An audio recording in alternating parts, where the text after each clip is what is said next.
लोकसभा है और किसी भी प्रकार का कहीं पर भी जो इंडी गठबंधन के प्रत्याशी हैं वो चुनौती नहीं दे पा रहे हैं। आज जब मैं यहाँ बात कर रहा हूँ, लगभग 2-3 दिन मैं धनबाद लोकसभा क्षेत्र में था और मैंने यहाँ के जो जनभावना को देखा है, उस जनभावना से यह साफ दिखता है कि भाई भारतीय जनता पार्टी के नेतृत्व में इस बार रिकॉर्ड मतों के साथ कमल खिलेगा। कल कांग्रेस के प्रदेश अध्यक्ष जी का बयान आया था, वो कुछ कह रहे थे हमारे प्रत्याशी और उनके चुनाव प्रचार को लेकर के। कांग्रेस पूरी तरह से कांग्रेस मुक्त भारत की परिकल्पना को साकार करने के लिए आगे बढ़ रही है। कांग्रेस पूरी तरह से हताशा और निराशा में है। उनके राष्ट्रीय अध्यक्ष से लेकर के उनके नेता राहुल गांधी जी भी ये बहुत ही आप समझ सकते हैं, एक साफ उदाहरण है कि वायनाड से चुनाव लड़ने के बाद जब वहां एक तो अमेठी से भागे, वायनाड पहुंचे, वायनाड गए, पिछले बार जनता ने उनको जिताया, लेकिन 5 साल में वायनाड के दिल से भी उतर गए और उतर जाने के कारण वो भाग करके अमेठी आए, अमेठी से भी भाग करके अभी रायबरेली गए हैं। यह साफ दिखलाता है कि कांग्रेस जो है एक निराशापूर्ण वातावरण में और उनके नेतृत्व में इंडिया अलायंस निराशापूर्ण वातावरण में चल रही है। भ्रष्टाचार के आरोपों में लगातार उनके नेता पकड़े जा रहे हैं। आलमगीर आलम साहब ईडी के पूछताछ के बाद जेल के सलाखों के अंदर है, लेकिन उनको इतना भी साहस नहीं है प्रदेश अध्यक्ष के रूप में कि उनका इस्तीफा मांग सके। आज अभी हेमंत सोरेन जी का सुप्रीम कोर्ट से भी जो उनके बेल की जमानत याचिका थी खारिज हो चुकी है। तो साफ दिखलाता है कि भ्रष्टाचार के लगे आरोप उन पे पूरी तरह से स्थापित होते हैं और जो कार्रवाइयां हैं वो लगातार आगे बढ़ती हुई जा रही है। जेएमएम कांग्रेस आरजेडी ने इस झारखंड को पूरी तरह से तहस-नहस कर दिया है और राहुल गांधी जी ने जो अपना एफिडेविट दिया है उसमें उन्होंने अपना उल्लेख जो किया है केसेस का, मैं आपको बताना चाहता हूं, इसमें 18 केसेस उनके उल्लेखित किए गए हैं डिक्लेरेशन में। और जो लोग इसको मुद्दा बनाने की कोशिश कर रहे हैं, विशेष करके कांग्रेस, तो उनको ये पता करना चाहिए कि भाई राहुल गांधी जी के 18 केसेस के बारे में क्या मत रखते हैं, उनके बारे में क्या आपका विचार है और उसको आप कैसे जस्टिफाइड करते हैं। वैसे समय में जब पॉक्सो जैसा मामला भी उनके ऊपर दायर होता है, तो कुल मिलाकर के कांग्रेस के हताशा निराशा का परिचायक यह लोकसभा का चुनाव है और हम भारी मतों से जीत करके यहाँ से डोलू महतो जी भी जीतेंगे और 14 की 14 सीटें भी हम लोग जीतेंगे। और आने वाले दिनों में का एक बड़े हमारे राजनेताओं का, हमारे पार्टी के स्टार प्रचारकों का दौरा भी यहाँ होगा। धन्यवाद। तरक्की के राह पर है और 7.5 मिलियन टन बनने के लिए अपने आप को आगे बढ़ा करके प्रस्तुत किया है। कई एक रेनोवेशन के प्रोजेक्ट्स बोकारो में लगातार चल रहे हैं और नरेंद्र भाई मोदी जी के नेतृत्व में 10 सालों में इससे रुक न होते जा रही कांग्रेस के षड्यंत्र के कारण यह जो बोकारो इस्पात है वो वापस पटरी पर आया है और इसका एक्सपेंशन भी हो रहा है, रोजगार के साधन भी बढ़ रहे हैं और ये 7.5 मिलियन टन बन करके सिर्फ देश से नहीं दुनिया के औद्योगिक जगत में भी अपने इस्पात से अपना स्थान बनाने वाला है।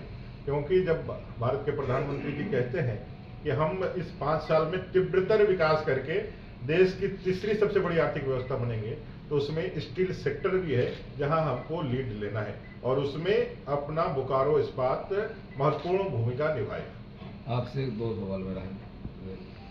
पहला तो आपने कह दिया कि क्या आपको धनबाद में बाकोहर मिल रहा है। झारखंड की कितनी सीटों पर, जो 14 सीटें हैं, कितने में बाकोहर आपको मिलने जा रही है? 14 की 14 में कहीं फाइट नहीं है। अगर आप देखेंगे तो कहीं जब भी इंडिया अलायंस इतने बिखराव के साथ, इतने अंतर्द्वंद के साथ लगा हुआ है कि उनमें कोई एका नहीं है, कहीं सामंजस्य नहीं है, और वो अपने जो कृत्य है उसी से परेशान है। अभी जैसे उनके स्टार प्रचारक आलमगीर आलम साहब, कांग्रेस विधायक दल के नेता, कैबिनेट मंत्री, बड़ा चेहरा, बड़ा नाम, अब जेल के सलाखों के पीछे अगला नंबर किसका आएगा ये भी उनको मालूम नहीं है। तो लोग चुनाव से ज्यादा अपने जो किए कार्य है, जो भ्रष्टाचार, इसको छिपाने में ज्यादा व्यस्त है। अभी अपने कारनामों को कहां से हटाएंगे, कैसे जाएंगे। और आपको मालूम होना चाहिए कि किस तरह से अभी जो चुटका मिला था आलमगीर आलम साहब के पीए के चाकर के घर में ट्रांसफर पोस्टिंग का जो नाम लिखा हुआ चुटका मिला था, कांग्रेस के नेताओं का अनुशंसा मिला था, वो सब आपके सामने है। और ये जब जांच का दायरा बढ़ेगा तो बहुत चीजें उसके जद में आएगी, और जद में आएगी तो कांग्रेस उसी में परेशान है। और ये जो इतना चिल्ला रहे हैं ना, वो विकार में चिल्ला रहा है, विकार हो जाता है ना लोग का, तो विकार में ऐसे ही चिल्लाते रहते हैं कि भाई ऐसा हो गया, ऐसा हो गया। 4 जून के बाद भ्रष्टाचार के ऊपर जो कार्रवाई है और तीव्रतर होगी। होटवार जेल में पहले मुख्यमंत्री हेमंत सोरेन जी जाते हैं, अब आलमगीर जी जाते हैं, पहले से पूजा सिंघल जी हैं और भी IAS अफसर जी वहाँ पर पड़े हुए। अब वो क्या लगता है कि अब होटवार जेल में कैबिनेट सजने वाली है, कुछ ऐसा लग रहा है क्या लगता है? देखिए, उनके मित्र हैं बड़े अच्छे अरविंद केजरीवाल जी, अभी अपने 2 बहनों का जुगलबंदी भी हुआ था, अपने अरविंद केजरीवाल जी की पत्नी सुनीता केजरीवाल जी और अपने हेमंत सोरेन जी की पत्नी कल्पना सोरेन जी का। और मीडिया ने बहुत उसको अच्छे तरीके से उठाया भी। 2 पीड़ित लोगों का परिवार है जो अन्याय के खिलाफ लड़ रहे, तानाशाही के खिलाफ लड़ रहे। आश्चर्य तब है जब तानाशाह की बातें आप कहते हो और आप जो है बाहर घूमते हो। मोदी जी ऐसा तानाशाह है, किम जोंग जैसा तानाशाह के सामने कुछ कह करके देखे तो तानाशाही की असली परिभाषा समझ में आए। तो उन लोगों ने बड़ा अच्छा तरीके से, मीडिया हाउस ने भी और सब लोगों ने उसको बड़ा अच्छा तरीके से उठाया था। आज केजरीवाल जी जमानत पे बाहर आए। जमानत पे क्या बाहर आए हैं, उनको स्पेशल कैटेगरीज में माननीय न्यायालय ने स्पेशल कैटेगरीज में चुनाव प्रचार के लिए उनको भेजा है कि भाई आप चुनाव प्रचार के लिए जाइए। उसी स्पेशल कैटेगरीज में हेमंत जी के लिए भी लोगों ने जिरह किया, लेकिन आज उनका बिल रिजेक्ट हो गया। तो मैं कह रहा हूं कि उनके आपस में ही इतने अंतर्द्वंद है। और चोर चोर मसेरा भाई, अगर यदि आप कहें तो कहीं विचार के साथ नहीं, सिद्धांत के साथ नहीं, भ्रष्टाचार और वंशवाद की यह आखिरी लड़ाई है। और मोदी जी के नेतृत्व में देश के 1 अरब 40 करोड़ जनता इस बार इस वंशवाद और परिवारवाद की राजनीति, भ्रष्टाचार और तुष्टीकरण की राजनीति पर ऐसा करारा प्रहार करेगा कि देश से ये तीनों चीजें हमेशा के लिए समाप्त हो जाएगी और देश विकसित भारत के लिए आगे बढ़ेगा। नहीं, हमारा कहना था कि जो जिस आदमी की जगह जेल में होनी चाहिए वो संसद जाने का सपना देख रहा है। मैंने उनको केस का ही आधार बताया ना। अभी डिक्लेरेशन आप देख लीजिए, 19 केसेस उनके डिक्लेयर किए, 50 केस, 49 केस, इतना बड़ा। ये जो परसेप्शन बनाने की जो कोशिश कर रही, मैंने कहा ना, अगर यदि केस यदि मायने रहता, केस का यदि एक वैचारिक विचार का विषय रहता, तो आप 18 केस वाले राहुल गांधी पे भी विचार करिए। मेरा तो यही आग्रह है। समाज और जो बुद्धिजीवी, तथाकथित बुद्धिजीवी, जो केस को आधार बना करके हमारे किसी भी प्रत्याशी पे चुनाव लड़ने के लिए वो चाहते हैं कि खारिज हो जाए। भाई अल्टीमेटली चुनाव लड़ने के लिए जो अहर्ताएं तय की गई है देश के अंदर, वो सारी अहर्ताओं को उन्होंने पूरा किया। और उन अहर्ताओं को पूरा करने के कारण चुनाव आयोग ने स्क्रूटनी करके उनको पात्रता दी कि भाई आप प्रत्याशी बनिए। वो प्रत्याशी के रूप में जनता जनार्दन, जो लोकतंत्र का सबसे बड़ा अदालत है, वहां गए हैं, वहां से वो वोट मांग रहे हैं। 25 तारीख को धनबाद की जनता जनार्दन अपना फैसला सुनाएगी और 4 जून को उसका रिजल्ट आउट होगा। अगर यदि कहीं किसी प्रकार का मरमरिंग या किसी प्रकार का विषय है तो ये जनता के हाथ में अल्टीमेटम है ना, कि हमारे या कोई शंभु नेता के हाथ में है कि वो सर्टिफिकेट दे देंगे जो क्या है। तो मेरा ये कहना है कि अगर केस को लेकर के, केस किसके ऊपर कितना केस है, इससे अगर यदि किसी की पात्रता और किसी के ऊपर विचार या कोई परसेप्शन यदि क्रिएट करने के लिए यदि आप इस केस को आप कंसिडर करते हैं, तो भाई राहुल गांधी जी पर भी 18 केसेज हैं। कांग्रेस के अध्यक्ष सहित कांग्रेस के प्रत्याशी और कांग्रेस के तमाम नेताओं को इस बात पर अपना विचार देना चाहिए कि राहुल गांधी पे 18 जो केसेज है उसमें उनका क्या वक्तव्य है, क्या विचार है। आप बताइए ना, आपको क्या नैतिक अधिकार है वोट मांगने का? आपके प्रत्याशी महोदय कहते हैं 3 टर्म से PN सिंह जी आपके सांसद रहे, उसके पहले रीता वर्मा जी सांसद रहीं, गिरिडीह लोकसभा को भी देखिए तो वहाँ भी कई टर्म से आप लोग लगातार NDA गठबंधन का सांसद रहा है। प्रत्याशी जी कहते हैं कि इनको क्षेत्र में जाना पड़ता है, किसी ने काम नहीं किया। गांजा पी के लोगों ने 20 साल 25 साल काट दिया, 20 साल 25 साल काट दिया गांजा पीकर, और हमको क्षेत्र में जाके मजबूरी में लोगों को जवाब देना पड़ रहा है। मतलब हमको भैया अजय जी किसी का नाम लेकर के कहा है क्या? अच्छा, हमारा कहना है सांसद तो 1952 से बन रहा है। हमारा कहना है जो प्रतिनिधि है, जिस प्रतिनिधि के बारे में आप ऑन कर ले रहे हैं, ऐसा कुछ नहीं है। भारतीय जनता पार्टी के नेतृत्व में चुनाव लड़ रहा है और भारतीय जनता पार्टी के प्रत्याशी है। 100% जान के रखिए, भारतीय जनता पार्टी के प्रत्याशी। और भारतीय जनता पार्टी के प्रत्याशी को जिताने के लिए भारतीय जनता पार्टी के बूथ से लेकर के तमाम स्तर के विधायक, सांसद सभी लोग लगे हुए, सभी लोग लगे। मतलब इनका बड़ा बोलापन मानिएगा, अहंकार मानिएगा, क्या मानिएगा? जिस तरह से बड़ा बोलापन तो नहीं कह सकते हैं हम, ना अहंकार कह सकते हैं। जनता के बीच जाकर के वोट मांग रहा है, जनता के बीच में जाके वोट लेकर के कह रहा है, किस संदर्भ में कहाँ क्या वक्त करता है और उसको किस तरह से आप प्रस्तुत करते हैं, ये भी बड़ा विषय होता है। ये विषय को उस तरह से मिला कर आप जैसे बोले कि 50 केस का एक माहौल बनाया गया, लुल्लू महतो ने सरजू राय के खिलाफ एक लीगल नोटिस भी भेजा। अगर वो नोटिस का नहीं जवाब दिए तो क्या लुल्लू महतो ने उनके खिलाफ मामला दर्ज करा दिया है? देखिए वो अभी चुनाव है, चुनाव के बाद हम लोग ध्यान लेंगे। उनका भी जो है उनके वकील ने दिया है तो वो अपना समझेगा क्या है। देखिए सबसे बड़ा अदालत लोकतंत्र गणतंत्र में जनता का अदालत है, ये बात तो आपको मानना पड़ेगा। जनता की अदालत में आप लोग झूठ बोलते हैं। जनता का अदालत में आप कैसे मान लेते हैं कि जनता जनार्दन जो है जनता जनार्दन? आप काम करने की बात करते हैं कि आप बहुत काम कर दिए, देश का विकास कर दिए, देश को कहां से कहां पहुंचा दिए, और आपका प्रतिनिधि कहता है, आपका प्रत्याशी कहता है कि 20 साल 25 साल से सांसद रहते हुए गांजा पीकर किसी ने काम नहीं किया, तो फिर आपको क्या अधिकार है वोट मांगने का? ये कहना है कि गांजा किसने पिया, गांजा किसने पिया? तो आपके प्रत्याशी बताएंगे। अरे प्रत्याशी बताएंगे तो प्रत्याशी को पूछिए गांजा किसने पिया। मेरा कहना है कोई आगे कह रहा है कि मैं गांजा पीता हूं इसलिए मुझे कर रहा है। एक परसेप्शन जो बनाने की जो कोशिश की जा रही है ना, ये परसेप्शन कुछ भी जो विरोधी बनाने की कोशिश कर रहे हैं, जितने भी षड्यंत्र कर रहे हैं, गांव देहात जाकर के जो पैसा लेकर के और लोगों को जो कर रहे हैं, ये सारी चीजें धरी की धरी रह जाएगी। 4 जून को जो रिजल्ट आएगा, मतगणना के 11 बजे के बाद से मतगणना केंद्र में कोई दिखलाई नहीं देगा।